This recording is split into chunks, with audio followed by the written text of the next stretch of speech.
Bob, thank you very much.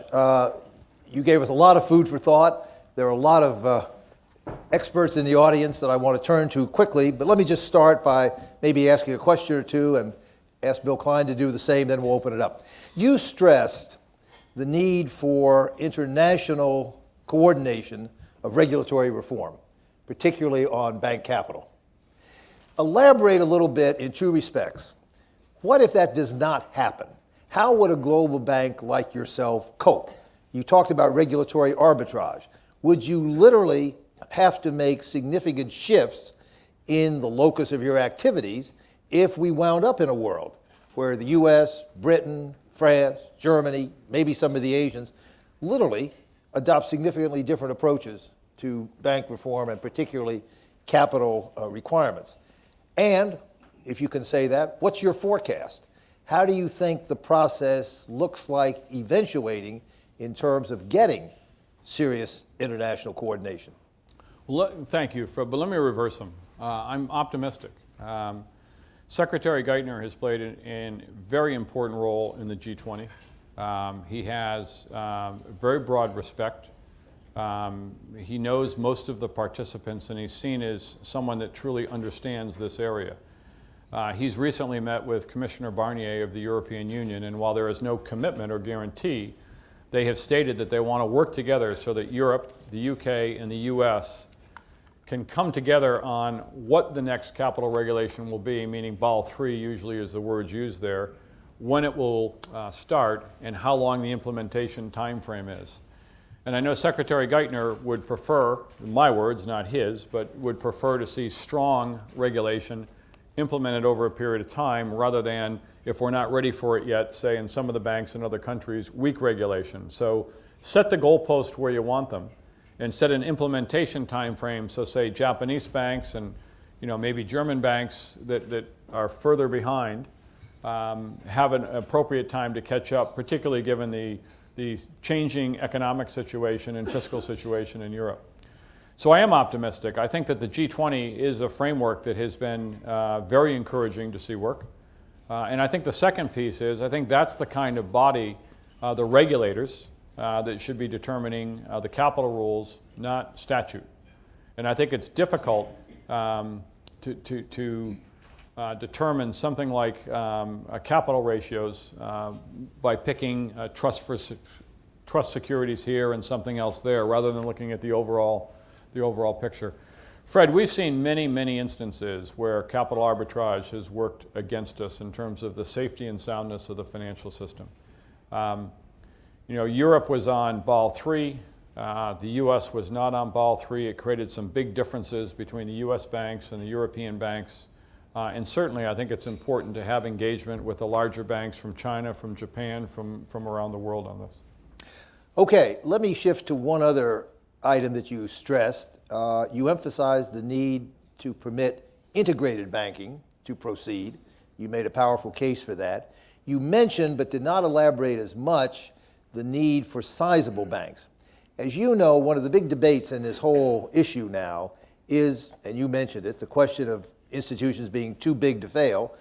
And there's a body of thought that says that size beyond some threshold, a big threshold, $100 billion or so, but beyond that, additional scale really does not provide substantial payoff in terms of benefits to the economy, benefits to society, and that one could seek to limit the size of institutions without doing significant damage. You're a big institution. You compete with other big institutions, some larger, some not quite as large. What's your take on that? How significant do you feel scale is? And is there some threshold point beyond which additional scale does not really generate much broader economic payoff? Very good questions. I think from a domestic capital market point of view, so say it's within the U.S. of a percentage of client deposits, or in China for the percentage of client deposits, I think there's some issues around free trade and around the domestic markets that are appropriate. I think there have been rules from time to time on how large a bank can be in the U.S. retail market, for example. But I think to limit the size of banks beyond that, without taking into consideration why banks are large, and that's why I go back to banks aren't large because it's cool. Banks are large because their clients need their services. And I love the example of Yum Brands. That's a great U.S. success story. I mean, Kentucky Fried Chicken is as American as apple pie. But it's a huge operation in China. And when I was recently in China, the amount of business in China that's being done directly with Africa, not through New York or not through the financial center of London, is significant. And do we want to cut off our U.S. banks, the larger U.S. banks, from the kind of international cross-border flow business that is so important to our companies like Yum Brands? I think the other way I would say it is if you went around the world, and I think that there's been some noise in the U.S. from different sectors, and I don't see this as a big issue in the financial regulation package, by the way. But there's been some noise. There's been some noise coming out of the UK on narrow banking or smaller banks. You don't hear it from Europe and France and Germany. You certainly don't hear it from China or Singapore or Japan. And I think we would put ourselves at a significant, we would just have to recognize that we would be making a decision very different from the world, and particularly very different from those economies that are the strongest growth economies right now. But the most fundamental reason is, what do our clients need? And when I look at the clients that Barclays has in the large corporate space, we don't have a single client that isn't manufacturing in multiple locations, selling in multiple locations. We don't have a single client that isn't exposed to currencies, to equity risk, to steel prices, to raw material prices. And unless there's an integrated derivative business, we talked about the example with Mexico of hedging out the forward production of oil. I mean, that guaranteed Mexico that they could have a budget that was balanced and that supported schools and education, because they were able to hedge that out going forward. That can't be done in a cash market. That has to be done in a derivatives market. So I think when you look at it, where I come back to is, what is the model that the rest of the world's going to, but more importantly, what is it that our clients want? And I think that should be separated from some of the issues in domestic markets about making sure that there's free trade in the domestic retail market. Let me turn to our senior fellow, Bill Cline. Most of you know Bill's been the definitive analyst of debt crises, going back to the third world debt crisis in the 80s, the Asian crisis a decade ago. He's just completed a book on financial globalization, its costs and benefits to our own economy and the world economy, and has followed this financial regulation debate extremely closely. So Bill, why don't you pose better questions than I could? Can't do that. First, I'd like to congratulate you for a very cogent presentation, and particularly your very clear welcoming of financial reform. That the objectives of the banks is not simply to resist.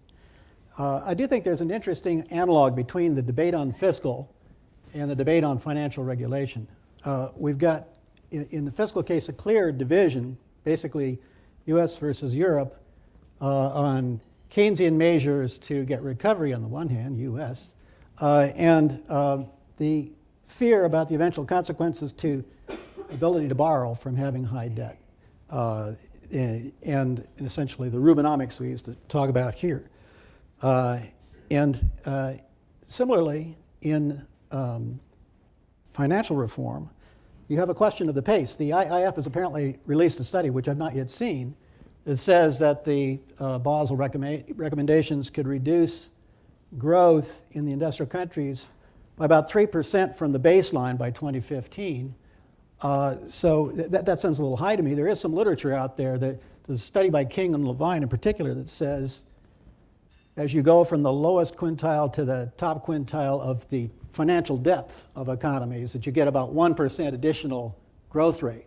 Well, I don't think that you'd be talking about anything like an implosion of bank assets outstanding if you implement the capital requirements. But clearly there's some effect. But it's then it becomes an analogous question: how fast do you bring it in?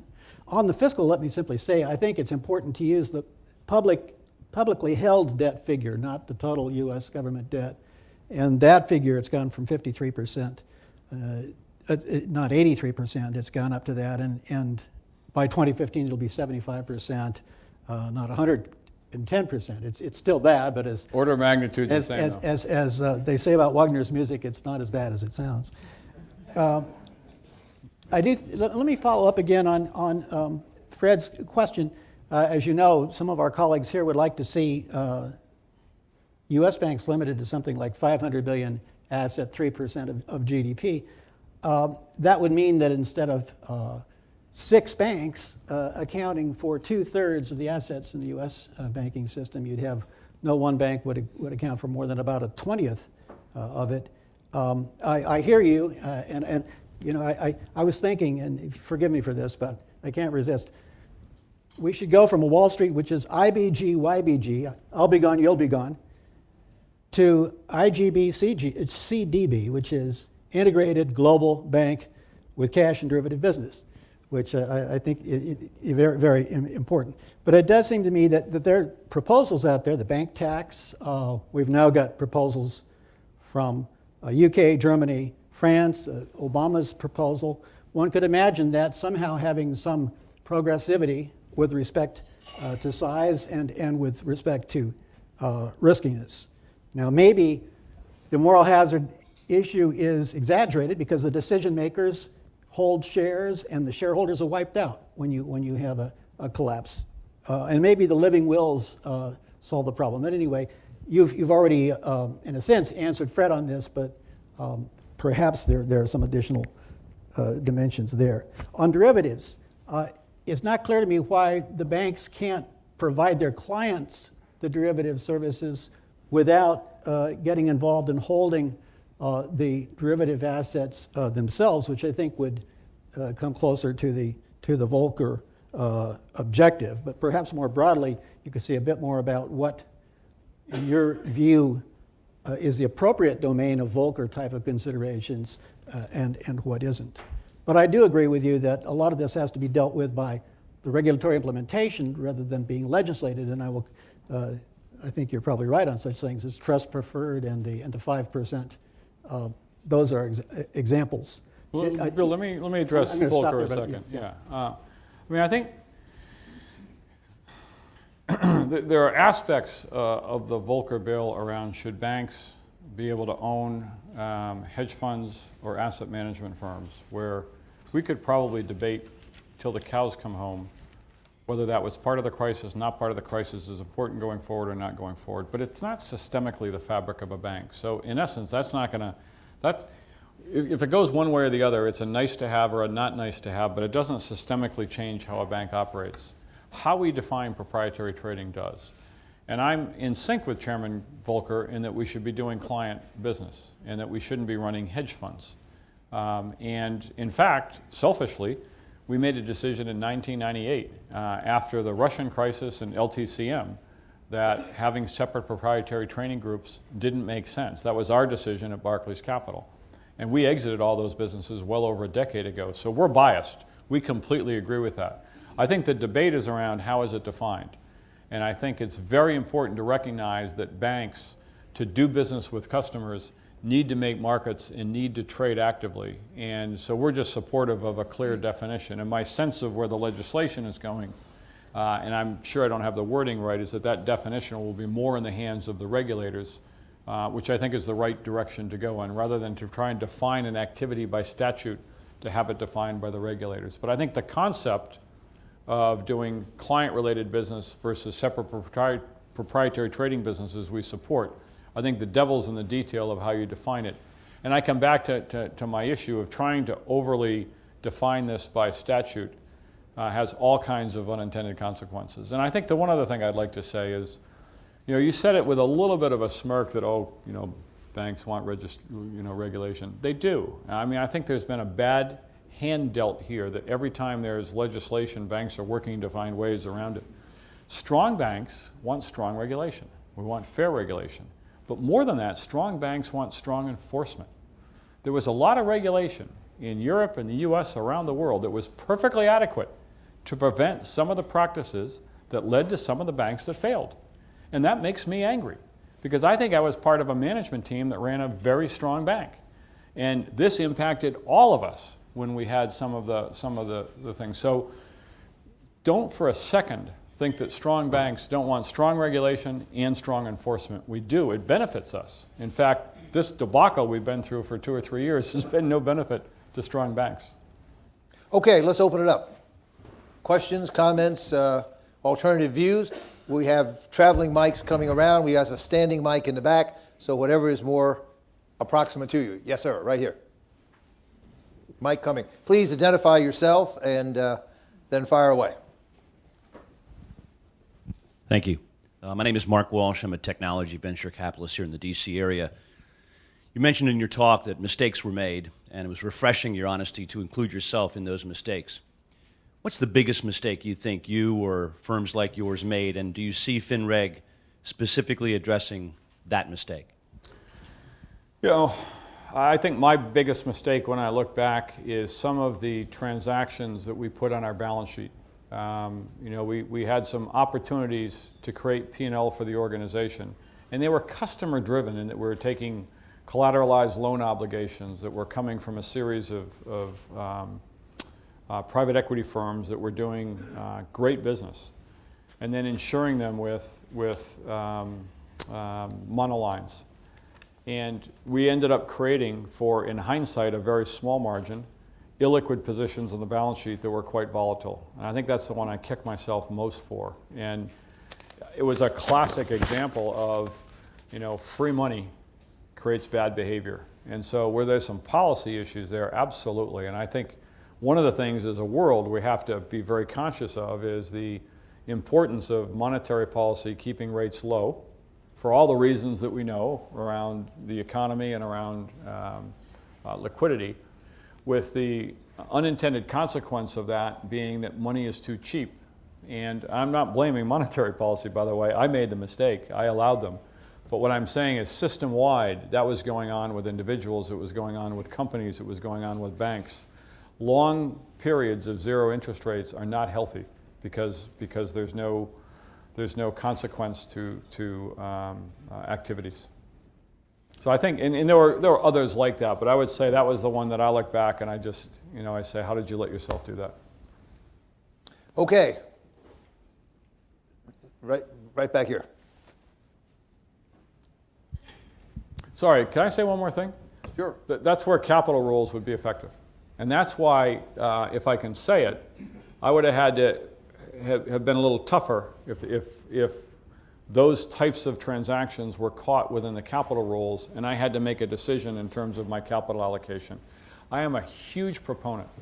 And Bill, I get back to one of the other questions you kind of asked during there, which I didn't answer, is can we get capital regulation on a consistent basis? And I really think we can. I think we have a huge opportunity with the US, the UK, and Europe, and particularly with Treasury Secretary Geithner, with Chancellor of the Exchequer George Osborne now in place, who I think, I thought Chancellor Darling was terrific as well. I think George Osborne has gotten off to a very good start. A number of very strong finance ministers across Europe. I think we have a real opportunity to create a capital framework. And I think we shouldn't worry about the implementation time frame, because frankly, individual nations can say, we want you guys to speed up. So if we have a 10-year implementation, I kind of don't expect the FSA to give us all 10 years. But I think we have a better chance to get strong, consistent regulation if we don't force Japanese banks and right now some of the European banks, because of the crisis in sovereign debt in Europe, which is held mostly by the European banks.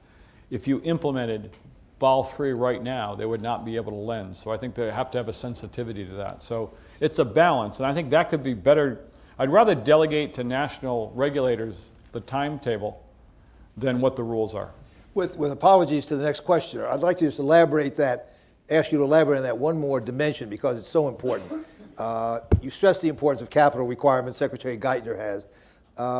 You mentioned in your remarks the sharp increase in capital that you have already engineered at Barclays. Do you think those numbers that you've now reached are about right, or are even higher capital ratios needed? In short, what numbers, at least what orders of magnitude, would you have in mind as being at least the right targets to shoot at for eventually an internationally consistent set of capital requirements for the banks? Good question, no easy answer, but let me take a crack. I think, just to review what I said, our Tier 1's now 13%, up from 8%. Excuse me. Our pure equity, our core equity is around 10%, up from 5% before the crisis. Our leverage is from 38 to 22. And the amount of cash we hold on the balance sheet so that we can fund in a crisis has gone from about a third of this to $200 billion a day. What we think is we're ahead of where we need to be. That's where we wanted to be for our board, for our investors, and for the market, so that we don't have to, so that we can be in that position. We don't believe that to effectively, efficiently, and safely run our institution, they need to be that high, but we think it's right now to be in that position with a level of uncertainty out there. The one other thing I'd say that's confusing, and I tried to get to in the speech, and it's very hard, if you stipulate core equity or Tier 1 equity, but you then make changes to the numerator and changes to the denominator by charging different trading books and different asset classes, you're doing more than doubling capital. What you're doing is it's trebling or quadrupling, and there is work going on with the IIF to try and be very, very clear about the aggregate impact of all these initiatives. So if you separate derivatives and that takes more capital, that doesn't change your core equity ratio, but it means you need more capital for the numerator or the denominator. And that's where we have to be quite cautious in how we're going about it. And I think the global coordination would be very, very helpful. Okay, over here. Sorry for the delay. Another Fred Smith. Fred and I are parts of the Fred Society of America, actually. I'm with the Competitive Enterprise Institute. I think it's so clear that everyone knew we needed financial reform.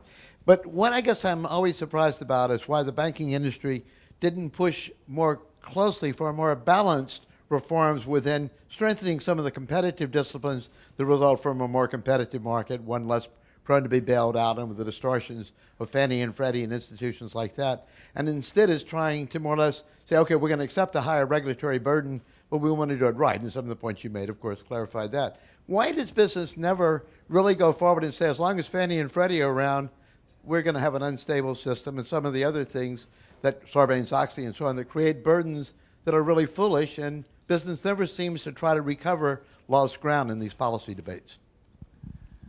Wow, that's a tough question. Let me start with the truth. Is always the best place to go in times like this. So the truth is that, I think our industry, if you look back, probably didn't do a good job. I don't know if we could have. We're having trouble now working together to propose what reform is. Certainly now we don't have a seat at the table, and we're not credible, and that's difficult. But there's all kinds of competitive issues between countries and between sectors of the market. I mean, hedge funds don't want to be regulated. They don't want to get sucked in with bank. So it's very difficult to define what is the financial services industry and who's speaking for them. But in terms of strong regulation, I mean, if I can just push back a little bit, I don't think anyone was surprised that if there was a risk that was impossible to manage, who you sold it to for the last 20 years. It was AIG, because everyone knew they were unregulated subsidiary for derivatives. It's clear to me that investors in India and China and Japan around the world did believe there was some kind of a quasi U.S. government guarantee, and I felt if we didn't stand up in a way, we put the full faith and credit of the U.S. At risk. And I think we did, but if I can push back again, why are we still lending the same way? Why are we still running the derivative portfolios the same way? And this isn't something that the banks can do. And I think we also have to recognize that this isn't just about regulatory reform, if I can be so bold and so frank. This is also about execution of things that are already there. I mean, there were decisions made around regulation that didn't need new rules to have enforced better what was going on in the past. And I think that's the pushback I'd make is, let's get more consistent, more strong enforcement of the rules that we already have. Because again, strong banks that are following the rules, that have integrity, that are working in the right way, it's really hard to compete with banks that are allowed to work outside of the rules. Okay, Oakley and then Jennifer. Hi, Oakley Johnson, formerly with AIG. Tell me it wasn't the derivative sub. You made a very persuasive case for a global integrated financial services firm, but you made a passing reference to as long as they are well managed. Would you elaborate on the characteristics of a company today that's well managed in this space?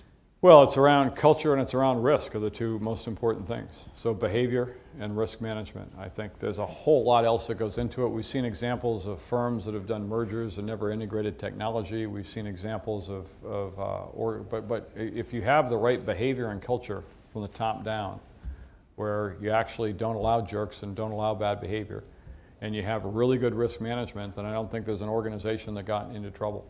But I do believe that this comes back a little bit to what I was saying is we want regulators that are looking at how the institutions are managed. I mean, there is an example, I won't give the name, of a significant merger in a bank that we were close to that was done publicly with the knowledge that it would take capital ratios well down below the regulatory minimum that as late as 2007 was approved by the regulators.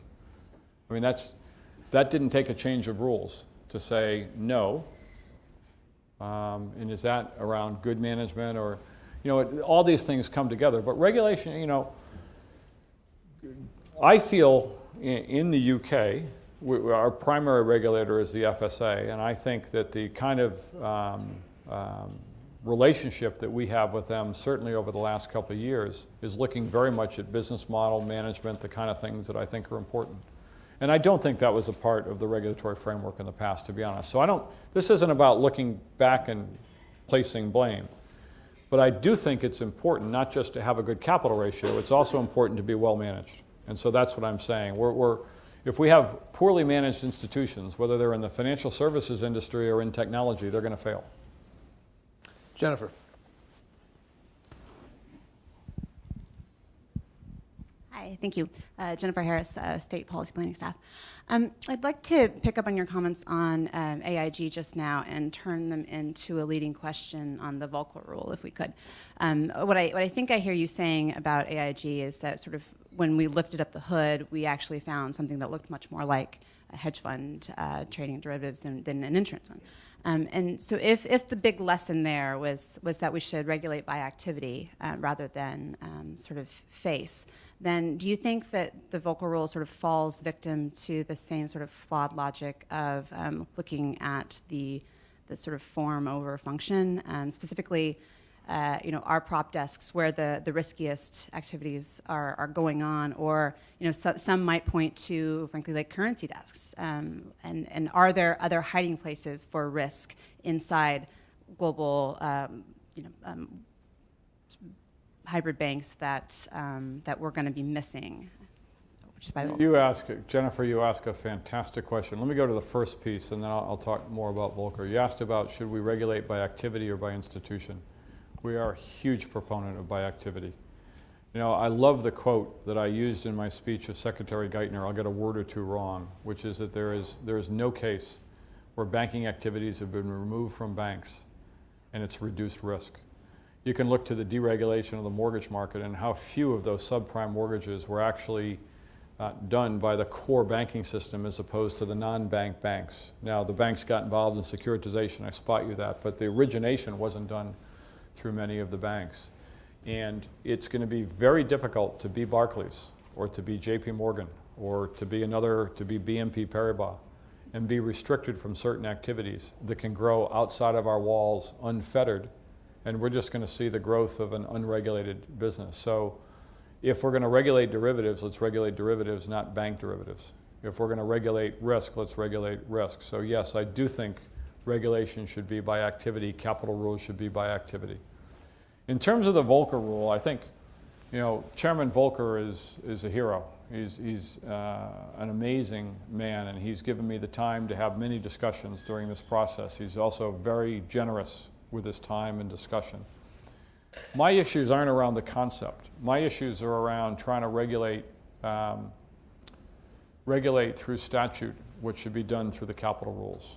And what I've said to Chairman Volcker is I think the capital rules can get at what you're talking about, and the regulators, frankly, can administer our activities anyway.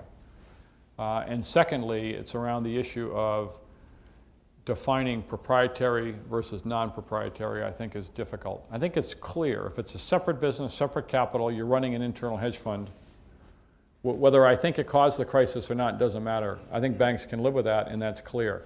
But I think when you get beyond that into what is market making, when we're trading treasury securities, during the night in Japanese hours to keep the liquidity in the market, because we know we're going to have to make markets for the clients when they come in the morning, and there's a transaction with no customer at the side, but we're making markets. Is that proprietary? So that's where the risk is. The second risk I see in Volcker is it's an isolated national initiative, not coordinated through the G20. And so I also think strongly that these types of activities, we will be better in the long run. And I think the U.S. has a great position here, and I think Secretary Geithner has huge credibility and is looked to as a leader in this group, that we should be looking to create the capital rules in the G20, not with separate isolated national initiatives. And I might just add that, as you well know, that with the imminent passage of the legislation here, I think the Secretary's hand is strengthened even further going into this weekend's meetings, for example, and that ought to be a good basis for the kind of compromises we're talking about. Okay, several more questions. Yeah. Why don't you go to the standing mic?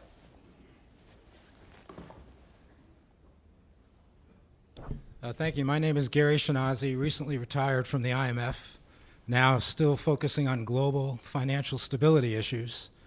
You were on the scene, a participant in discussions, and ultimately a part of the solution of the Lehman bankruptcy.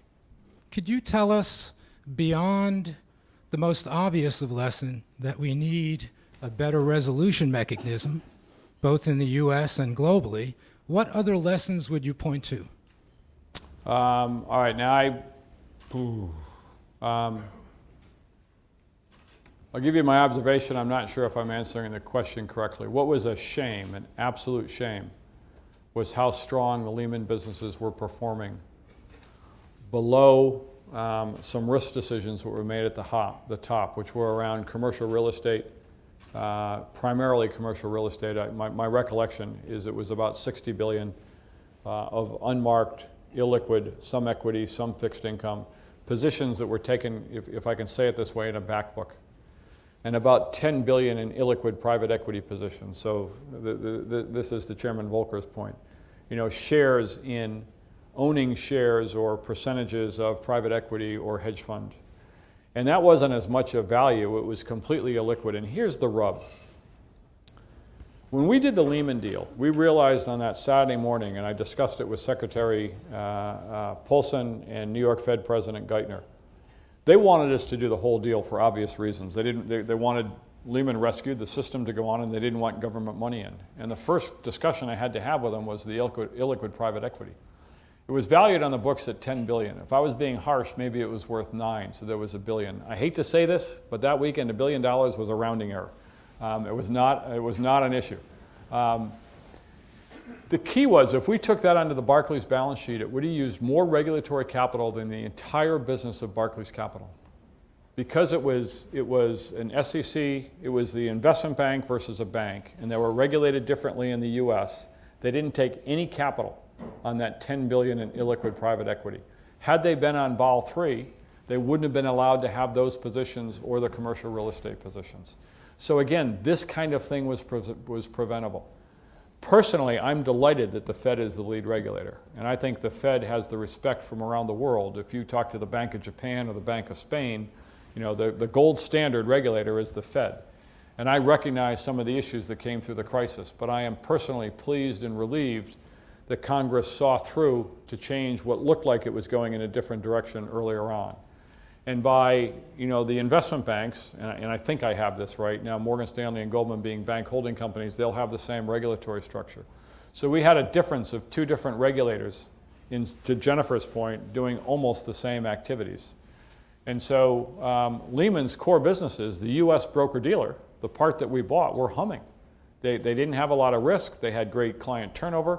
They were really client-oriented businesses. They were everything that we wanted in our business. And a lot of the risk was positioned outside of the regulated unit. And that's the kind of thing when I'm on level playing field and regulatory arbitrage. I know it sounds like sound bites, but this is so incredibly important. Have an integrated regulatory framework across activities and have it coordinated globally. We answer many, many of the issues. Okay, right up here.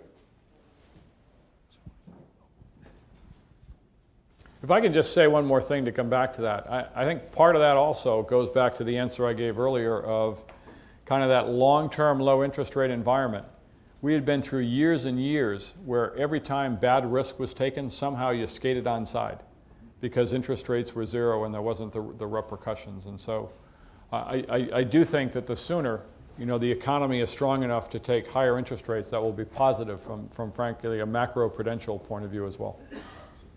I'm Riyad Naqshbandi, American University. I'm not sure if this is a good idea to address this particular point, but do you care to comment on the executive compensation in banks?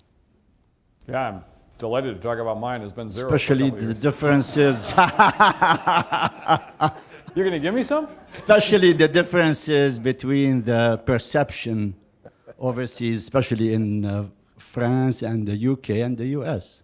It's a very good question. There's a dispute about it. Yeah, if I put it in its extreme, in the US, the French and the Germans think there isn't enough focus on compensation and there's too much focus on the other issues, and I think that's right. It's much more around capital and leverage and liquidity in the UK as well.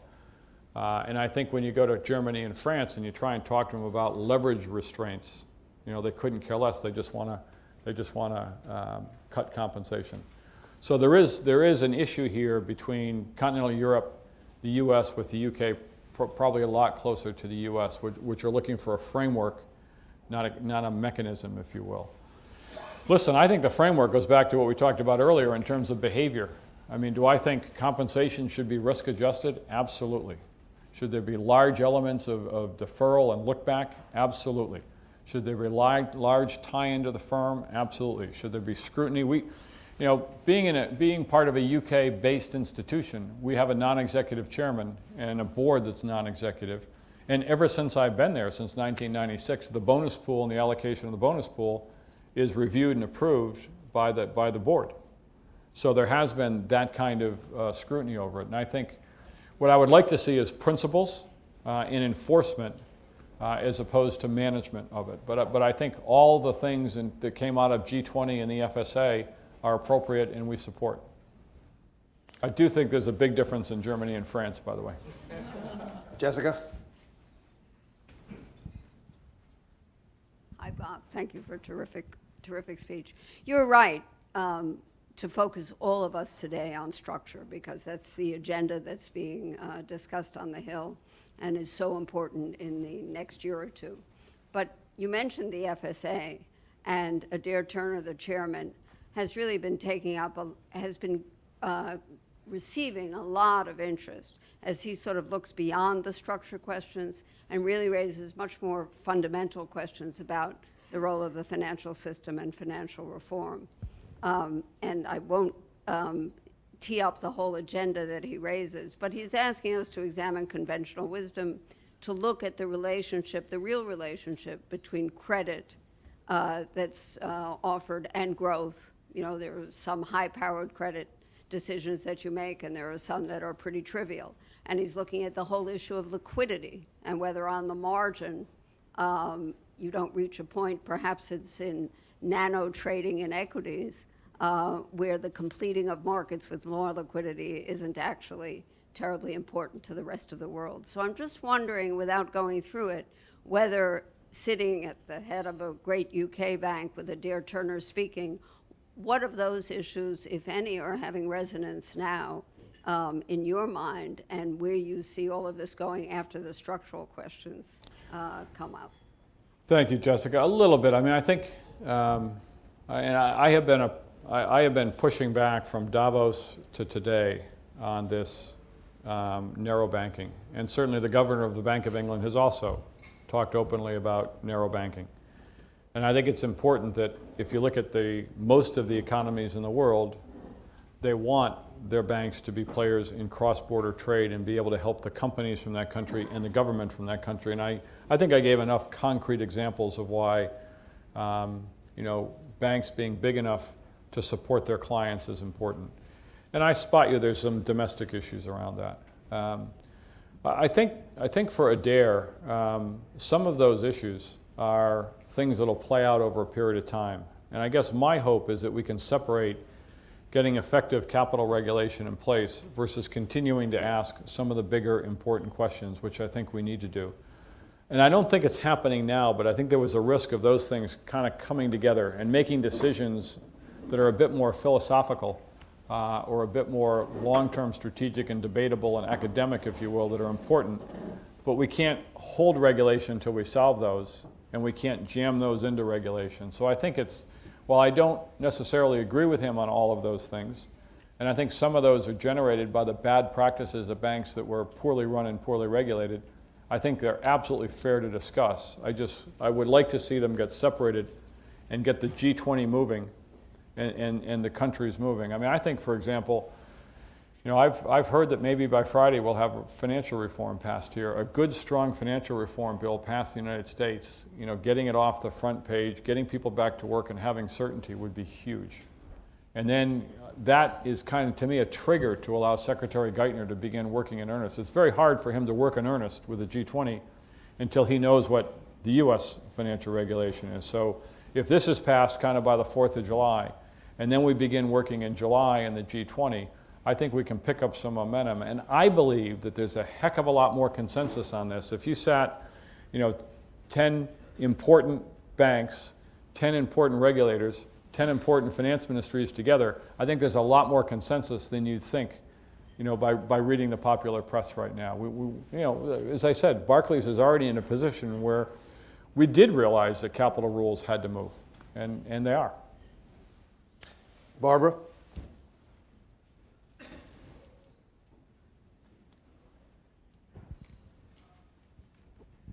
Hi, Barbara Matthews with BCM International Regulatory Analytics. There's been quite a lot of public bickering around the edges going into the G20. I take your point. I actually agree with you that there's a lot more consensus. And I would also suggest that functional regulation provides an elegant way to finesse the differences in the capital markets in Europe and the US, with the role that the banks play in Europe being very different from the role they play here in the US. My question is, the media hasn't been talking a lot about the failure of the accounting standard setters to reach agreement on fair value. And as you know, valuation was a big driver of uncertainty and fear in the markets, you know, even to this day. My question is it reasonable to think about globally coordinated regulatory capital standards in a world where there's still quite a lot of difference of opinion as to how assets and liabilities, importantly the liabilities part of it, how they are valued? It's a great question. What are you looking? What would be a successful outcome for the G20? You know, I think leverage goes into the same category, Barbara. I think there's differences. In France, for example, I don't think Minister Lagarde has any interest in addressing leverage at the beginning of this. I think it's very important to Secretary Geithner, and I think the UK is probably closer to the US on that. I think accounting standards are being debated. I think in the end we won't have a really effective regulation unless we have integrated and coordinated accounting as well. I think there's still, sadly, a big split between the extreme of everything gets marked to market and the other extreme, which nothing gets marked to market. You know, this extreme is a bit European, which is let everything sit in the bank on the balance sheet and hopefully it'll turn out okay. And the US extreme, or sorry, the pure kind of investment banking US extreme is mark everything to market, which if you actually do that, you're never going to make a corporate loan because there is no secondary market. So that makes sense in trading securities. It doesn't make sense when you're doing fundamental lending businesses where there is no secondary market. So I think we can get to a common ground. But to be perfectly frank, I think capital is here, leverage is kind of right behind it, and then accounting is going on at the same time through the accounting bodies, but I think it's going to lag until we get agreement on capital. There's much more debate, there's much more interest in coordinating than I've ever seen before. It comes back to my optimism, is I just think, you know, how many years have we even used the term G20? And it's wonderful. And it's effective, and it's working. And I was in Japan a couple of weeks ago where the governor was just on his way to Korea for the meeting. You know, really, really happy as the governor of the Bank of Japan to have a seat at that table and to be a part of it. And I think it's important that we have those countries as part of it. Bob, I suspect we could go on for at least another hour, but I know you've got a very busy schedule the rest of the day here in Washington. I want to stress how much we appreciate your coming. sharing your views with us as a major actor right in the middle of this, both affecting it and being affected by it, and having all of us in some sense in your hands, coming out of it and going forward with a strong financial system. So we thank you enormously for coming. We appreciate your candor. We'll keep in touch. Thank you.